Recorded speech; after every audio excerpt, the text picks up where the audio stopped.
Hello বন্ধুরা, আশা করছি সবাই ভালো আছেন। আজকে সব জায়গায় জন্মাষ্টমী, আমাদের কালকে জন্মাষ্টমী। তো দেখুন, দেখতে এসছে, ঠাকুর ঘর পরিদর্শন করতে এসছে এরা। কেননা ওরা এখানেই ছোটবেলা থেকে মানুষ, চলে এসছে। ঠাকুর ঘর সাজানো হয়েছে, যার জন্য ওরা আরো বেশি করে দেখতে এসছে। দেখুন, আর এই ইয়ের উপরে, সিংহাসনের উপরে বসেছিল, কি সুন্দর বসে আছে। এই যে এগুলো তো ভগবানেরই সৃষ্টি। আর টিয়া পাখি, বিশেষ করে টিয়া পাখি, ময়ূর, এগুলো কৃষ্ণর ভীষণ প্রিয়। দেখুন কি সুন্দর করে এগুলো মা সাজিয়েছে। দেখুন কেমন লাগছে অবশ্যই জানাবেন। আরে তোরা এখানে আমার ফোনের উপর বসিস না, পড়ে যাবে ফোনটা। কালকে পুজোর আমি ভিডিও শেয়ার করব।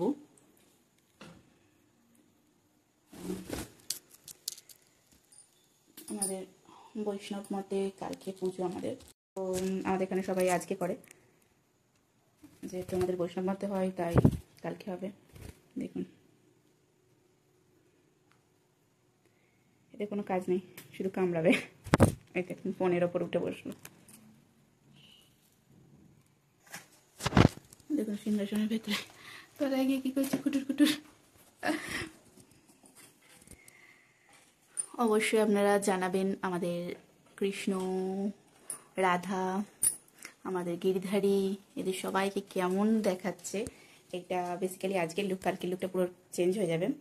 কালকে অন্য ড্রেস পরানো হবে, অন্য বস্ত্র পরানো হবে, নতুন বস্ত্র নিয়েও চলে এসেছি। দেখুন দেখুন, খাওয়া দাওয়ার পর ওরা এখানে এসছে ঠাকুরের কাছে। এই আরে ফোনের ওপরে কেন? আমার বেসিক্যালি সব পাখি যেগুলো একদম বাচ্চাবেলা থেকে মানুষ করা, সবই এখানে ঠাকুর ঘরেই, ঠাকুরের নিগরানিতে ওরা বড় হয়েছে। আর এরা হ্যান্ডটেম মোটামুটি ভালোই হয়েছে, খারাপ নয়। আগের দেশি টিয়াগুলো খুব সুন্দর হয়েছিল, আর যেগুলো পাঞ্জাব টিয়া সেগুলো অতটা আমি টাইম দিতে পারিনি, তো হ্যান্ডটেম করতে পারিনি। কিন্তু মানুষ বড় এখান থেকেই হয়েছে, ঠাকুরঘর থেকে।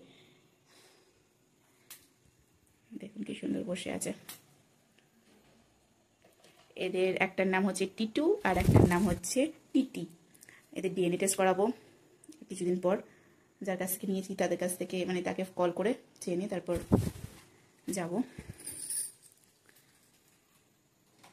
ফ্রেন্ডস, কেমন লেগেছে আপনাদের সুন্দরভাবে সাজানো এইগুলো অবশ্যই কমেন্ট করে জানাবেন। এইটা বাবার ঘরের গেটটা, এটা ঠাকুর ঘরের তোরণটা সাজানো হয়েছে। আর নিচের গেটটা কালকে আরো সুন্দর করে এখানে আলপনা দেবো, নিচটায় সুন্দর করে সাজাবো। আজকে যেহেতু পুজো নয়, সেহেতু মানে জাস্ট ডেকোরেশনটা করে রেখে দিয়েছি, কালকে ফাইনাল লুক। দেখুন কি সুন্দর লাগছে দুজনকে। Okay friends, bye, see you next video.